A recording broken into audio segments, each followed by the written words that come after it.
I'm going to show you a couple different dynamic hip flexor stretches. The easiest way to make sure that you're targeting your hip flexors and not as much your quads is by taking your knee joint mostly out of the equation.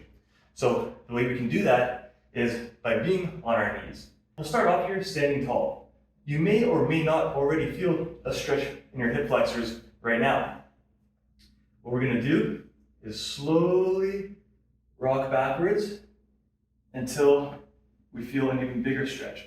Only go as far as you can handle. If you're super tight, you don't want to go this far back. You might actually hurt yourself. Ease into it. You also don't have to be completely straight torso on the way back. That is totally doable and okay if you can handle it. But to start, I would simply sit back on your heels. If you need to put a mat down or something for your knees or a pillow, go for it. And slowly lean back until you feel your hips. Now you're going to squeeze your glutes up like you're doing a hip thrust, and you'll really start to feel your hip flexors as well. So you can do little dynamic contractions like this, or you can do down and back, down and forward, down, forward, hips backwards, hips forwards. Basically doing a hip thrust in the air. Locking out your hips here, at that point is where you're going to feel a bigger hip flexor stretch. Come backwards and forwards. Now, if you want to take that a step further, you can get into your split stance here. You want to brace your abs because we don't want your lumbar spine doing all the bending. The whole point is to target your hip flexors here. So we want the hip, not the lower back, going like this. We want the hips coming backwards and forwards. And this way we can isolate one at a time. And I find that you can get a bigger range of motion. Again, hips backwards, squeezing your glutes, thrusting forwards. And my torso is hardly moving. I'm not swaying back and forth like this. Hips backwards, hips forwards.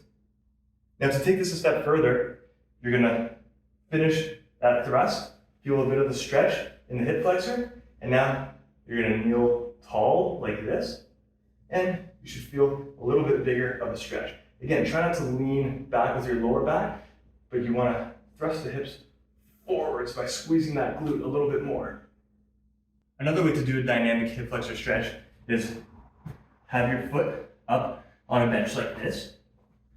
We don't want it too high to the point where your knee can't touch the ground. And you'll notice that this puts an even bigger stretch because now you've also completely taken out the knee joint out of the equation, and you can pretty much solely focus on that hip flexor. So backwards, forwards.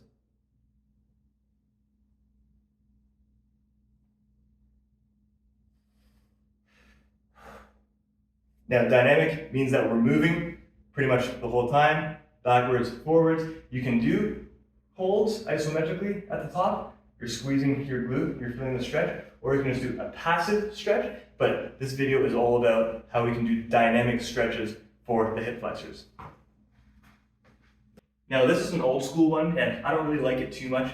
Back in the day when I had some low back pain before I learned how to fix that, this stretch would kind of irritate my lower back a little bit, but it is an option. You can grab your leg like this, and you can do rock backs this way.